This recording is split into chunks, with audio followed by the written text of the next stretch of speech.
د هنر نړۍ تر ټولو ستره غلا 500 میلیونه ډالر ورک شوي وو.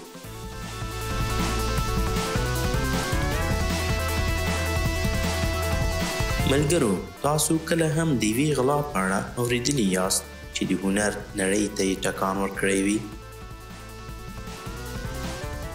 په دې ویډیو کې زه تاسو ته یو داسې رښتینې کیسه وړاندې کوم چې د نړۍ تر ټولو سترې هنري غلا کیسه ده.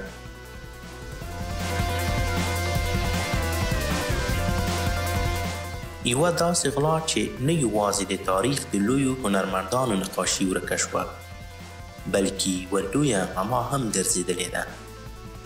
راځئ چې د دې غلا شاوخوا د حقیقت په لټه کې شو او وګورو چې څنګه ولې دا پیښه په تاریخ کې یو له تر ټولو جالبو غلاګانو څخه ګرځېدلې ده. دا د هنر نړۍ تر ټولو ستره غلا ده.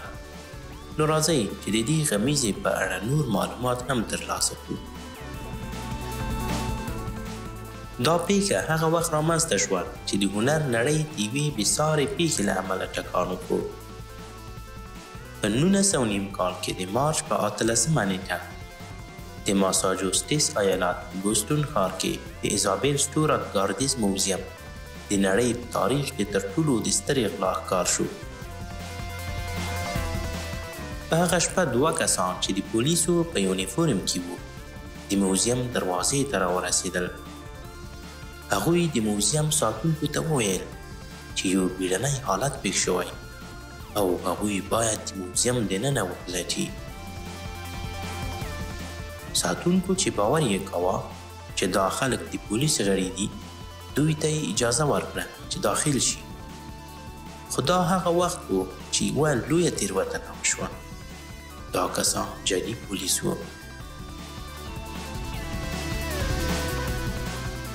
دوی ساتونکي وتړل او په آرامۍ سره یې د موزیم په بېلابېلو خونو کې د نړۍ تر ټولو قیمتي هنري اثار ولټول.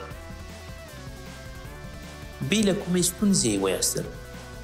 د دې غلا په ترڅ کې 14 بېنظیر هنري اثار غلا شول چې ارزښت یې نږدې 500 میلیونه ډالرو ته رسېده. دغه اثار د نړۍ د مشهورو هنرمندانو لکه رامبرانډ، ورمیر او مانیت لخوا رسم شوي نقاشۍ وې.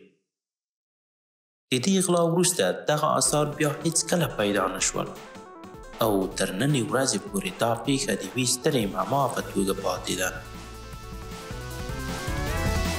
د دې غلا په اړه ګڼ شمېر نظریات شته. ځینې خلک وایي چې دغه غلا د یوې پراخې مسلکي ډلې لخوا ترسره شوې، په داسې حال کې چې نور باور لري چې دا د مافیا یا نورو جنایي سازمانونو کار دی. که څه هم تر اوسه پورې هیڅوک په رسمي توګه نه دي نیول شوي او دا قضیه لا هم پوره نه ده حل شوې. د ایزابل سټیوارټ ګاردیز موزیم چې د دې پیښې وروسته د هنر د نړۍ تر ټولو ستره غلا ګڼل کیږي، لا هم هڅې کوي چې دغه آثار ومومي.